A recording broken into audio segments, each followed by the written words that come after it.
This is the bread that changed America. In 1943, 5,000 Italian prisoners of war were shipped to America. They'd fought for Mussolini, lost everything, and now, behind barbed wire, they met their next enemy, US Army bread. It was pale, tasteless, industrial. To an Italian, it was sacrilege. But instead of surrendering their taste buds, they rebelled with dough. They built secret ovens from scrap metal, traded rations for tomatoes, risked punishment to bake bread worthy of home. And what began as culinary defiance in a POW camp would evolve into an empire of pizza restaurants that redefined American food forever. By the end of this story, you'll know how enemy soldiers taught America to love pizza and why it all started with a single slice of terrible bread. The trains rolled into dusty camps across Texas, Oklahoma, and Arizona, carrying men who'd crossed an ocean as prisoners. Italian soldiers, defeated, exhausted, but still proud. They stepped off into a strange land. No bombings overhead, no hunger like back home. The guards were polite, the barracks were clean. For prisoners of war, they'd gotten lucky. But then came breakfast. The first insult, white bread. Mass-produced, pre-sliced, wrapped in wax paper. One prisoner picked it up, squeezed it, watched it compress like a sponge, and slowly re-inflate. He looked at his friend. They didn't need to speak. This wasn't bread. This was an insult wrapped in cellophane. Giovanni, a baker from Naples, took one bite. He chewed slowly. His face went through several emotions: confusion, then disgust, then something approaching grief. "This isn't bread," he muttered. "This is punishment." The others laughed. But it was bitter laughter. They called it mattoni, bricks. Some joked that the Americans had finally found a weapon that could break Italian morale. But hunger is hunger. Therefore, they ate it anyway. The scale of captivity. By late 1943, America held over 50,000 Italian POWs. They'd been captured in North Africa, shipped across the Atlantic, distributed to camps across the American heartland. The US military didn't see them as dangerous. These weren't fanatical Nazis. These were conscripts, farmers, bakers, men who'd been drafted into Mussolini's war and lost. Therefore, the Americans treated them humanely. They were allowed to work, to move around camps with relative freedom, to help in kitchens and on farms, but this access created an unexpected problem. The rebellion begins. Giovanni couldn't take it anymore. Every meal was an assault on his dignity. Every bite of that pale, flavorless bread reminded him of everything he'd lost. He was a baker. For 3 generations, his family had run a bakery in Naples. He knew dough like he knew his own hands. Therefore, one night he started kneading. He'd saved flour from kitchen duty, borrowed yeast from a sympathetic cook, found a corner of the barracks where he could work in secret. His hands moved automatically. Fold, press, turn. The rhythm was meditation. The dough was hope, but flour rations were tight. If the guards discovered his stash, they'd confiscate it. Worse, they might see it as hoarding, as preparation for something more than bread. Therefore, the other prisoners formed a conspiracy. The Kitchen Rebellion. They called themselves La Resistenza del Pane, the bread resistance. It started as a joke, but jokes have a way of becoming real. Men traded cigarettes for butter, bartered work shifts for eggs. One prisoner who worked in the medical tent stole packets of salt. Another who cleaned the officers' quarters pocketed pepper. They built a network, a black market, all for the sake of decent bread. Giovanni's secret baking became a ritual. Every few nights when the guards changed shifts, he'd work. The others would stand watch, create distractions, cover the smell with tobacco smoke. But one morning, everything changed. The guard who smelled. Hope Sergeant Miller was making his rounds when he caught it. A scent that didn't belong in a POW camp. Yeast, butter, something baking. He followed his nose to the barracks, found Giovanni pulling a loaf from a makeshift oven, built from scrap metal and brick. The prisoners froze. Giovanni held the bread like it was evidence of treason. Miller stared at it, then at Giovanni, then back at the bread. "Is that real bread?" Giovanni nodded slowly. "Can I have a piece?" Therefore, the rebellion won its first convert. Miller took one bite. His eyes widened. He'd grown up in Iowa on the same mass-produced bread as everyone else. He thought bread was supposed to taste like nothing. But this had flavor, texture. It was still warm. The The crust crackled, the inside was soft and rich. "Jesus Christ," Miller whispered, "what the hell have we been eating?" Word spread through the camp like wildfire. Guards started requesting slices, trading coffee and extra rations for Giovanni's bread. Even the camp commander tried it, therefore something unprecedented happened.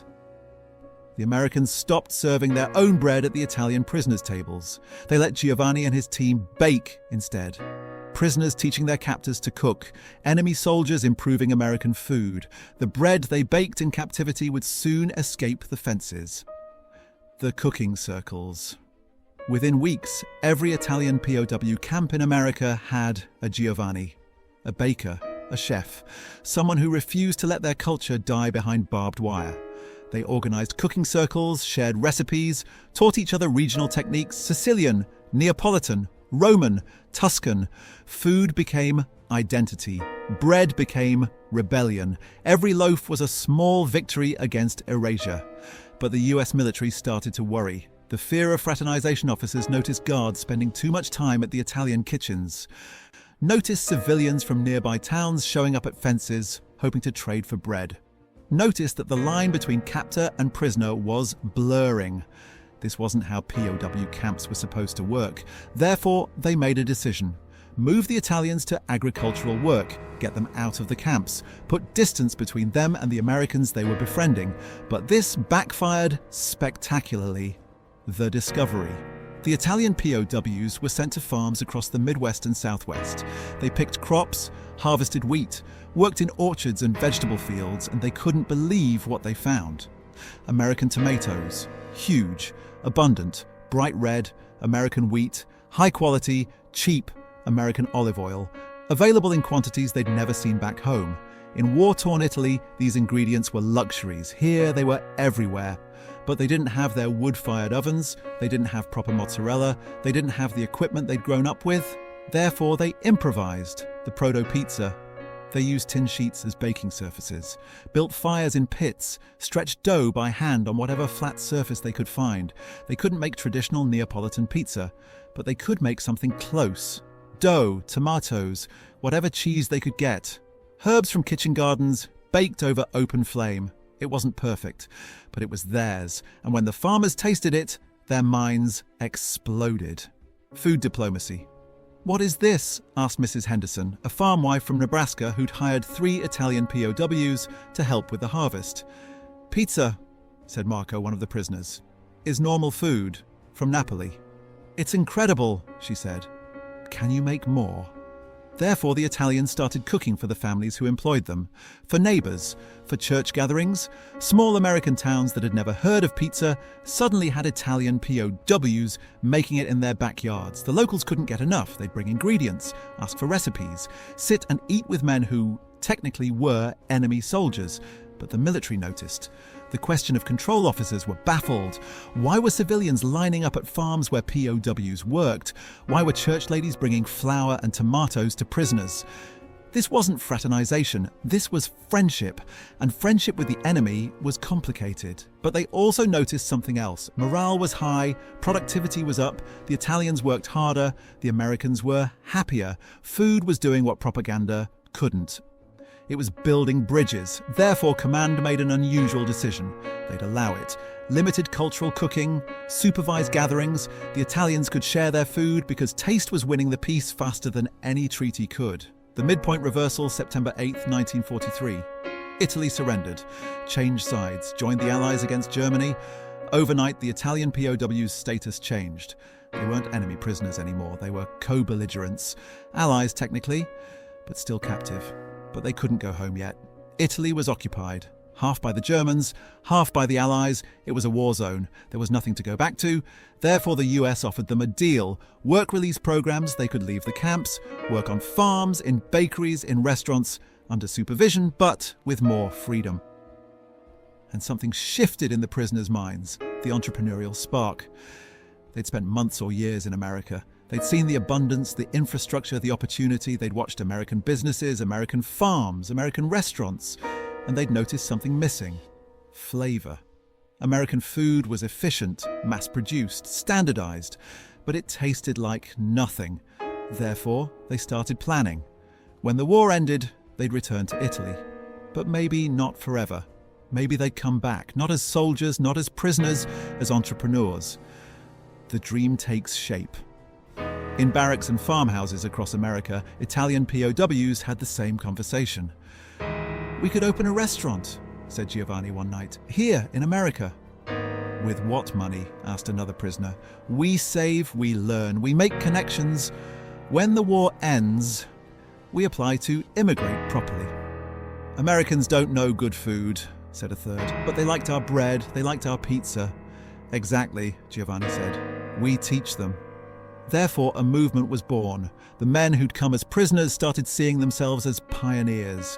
They worked harder, saved money, learned English, made friends with farmers and business owners. They studied American taste, what Americans liked, what they'd pay for, how to adapt Italian food for American palates. They became students of a country that had captured them. The cultural exchange. The camps and farms became schools. Italians taught Americans to cook. Americans taught Italians about business, about permits, about American ingredients and equipment. Cross-cultural friendships formed.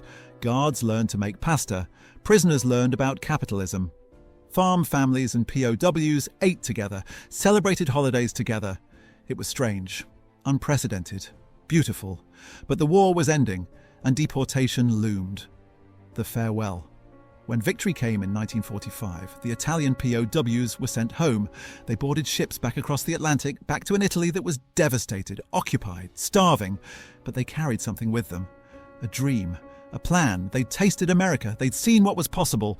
Therefore, they swore to return. They came as prisoners. They would return as pioneers. The post-war return Italy in 1945 was ruins. Cities destroyed, economy collapsed, millions dead or displaced. The returning POWs tried to rebuild, but there was nothing to rebuild with. No materials, no money, no future. But they remembered America, the abundance, the opportunity, the taste of possibility. Therefore, they applied to return, legally this time, as immigrants. The application process. It wasn't easy. Immigration quotas were strict. The paperwork was endless. They needed sponsors, jobs waiting, proof they wouldn't become public charges, but they'd made friends during their captivity, farmers who'd employed them, guards who'd eaten their bread, business owners who'd seen their work ethic. Letters of recommendation poured in from across America. Affidavits, job offers, sponsorships. Therefore, slowly they came back. Not all 5,000, but hundreds, maybe thousands over the next decade. They scattered across America, to cities and towns where they'd once been prisoners, where they'd once been farmhands, where they'd once fed people through fences, and they opened restaurants. The new beginning. The 1940s and 50s were boom times in America. Suburbs exploding, middle class expanding. People had money to spend on dining out, but pizza culture was still mostly confined to Italian immigrant neighborhoods in New York, Boston, Philadelphia. The rest of America barely knew what pizza was. Therefore, the returning Italian POWs saw an opening. The first restaurants, small storefronts. Family operations, names like Joe's, Luigi's, Naples Pizza, Giovanni's. They used the techniques they'd developed in POW camps, the improvisations, the adaptations to American ingredients and American tastes. They made pizza that Italians in Italy might have mocked as inauthentic. Thicker crusts, more cheese, different toppings. But Americans loved it, the secret origin. Most customers had no idea. The friendly Italian man making their pizza had been a prisoner of war, had learned to cook in a camp, had perfected his craft behind barbed wire. The restaurants didn't advertise it. Giovanni never told customers, "I learned to make this bread when I was your enemy." But among themselves, the former POWs knew. They'd meet up, share stories, laugh about the terrible American bread that had started everything. Therefore, a quiet brotherhood formed. Restaurant owners across America who shared a secret origin story. The cultural explosion through the 1950s and 60s, pizza exploded. It became American food, cheap, shareable, perfect for families, for parties, for Friday nights. Pizza joints opened in every town. Chains formed. The industry boomed, and at the root of it, often invisible, were the techniques and recipes that Italian POWs had developed in captivity. The same men who'd once baked in secret to preserve their dignity became the pioneers of American pizza culture, but they didn't see themselves as conquerors. The irony completes. They'd lost the war, been captured, been shipped to America as prisoners, but they'd won something else. They'd introduced an entire nation to their food, their culture, their taste. American soldiers had defeated them on the battlefield. Therefore, Italian cooks defeated America in the kitchen, and everyone won. The human element Giovanni, the baker from Naples, opened a restaurant in Oklahoma, the same state where he'd been held prisoner, the same county where he'd first made bread in secret. Sergeant Miller, the guard who'd first tasted Giovanni's bread, became a regular customer. They joke about it, about the day Miller caught him baking, about how that one loaf had changed everything. "You invaded us with flavor," Miller would say. "It was the only weapon we had," Giovanni would reply. Therefore, what began as conflict became friendship. What began as captivity became opportunity. Food had done what politics couldn't. It had made enemies into neighbors. The legacy today, there are over 70,000 pizza restaurants in America.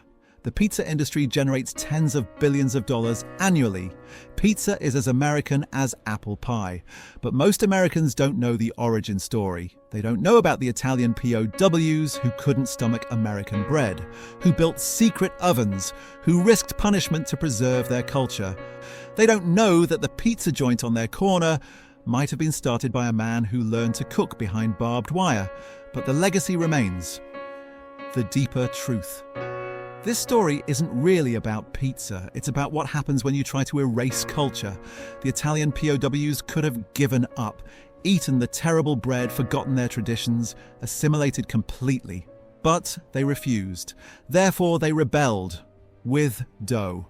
And in rebelling, they didn't just preserve their culture, they shared it, they taught it, they made it American, the full circle. The bread that changed America, that's what we started with. One loaf, baked in secret, in a POW camp by a man who refused to surrender his taste buds. That loaf led to another and another, until guards were asking for slices, until farmers' families were learning to make pizza, until former prisoners were opening restaurants. Therefore, that terrible American bread, the bread that insulted Italian dignity, became the catalyst for one of the greatest cultural exchanges in American history. The final lesson.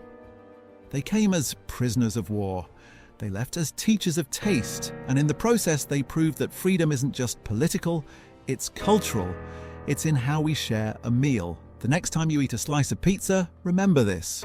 Remember the Italian POWs who couldn't stomach American bread, who declared war with dough, who taught an entire nation to love their food. Remember that the best cultural exchanges don't happen through treaties or propaganda. They happen over dinner. Therefore, what began as captivity became opportunity. What began as defeat became victory. What began with terrible bread became a revolution. And it all started when a few Italian prisoners of war took one bite of American bread and decided to start a rebellion. That's the bread that changed America.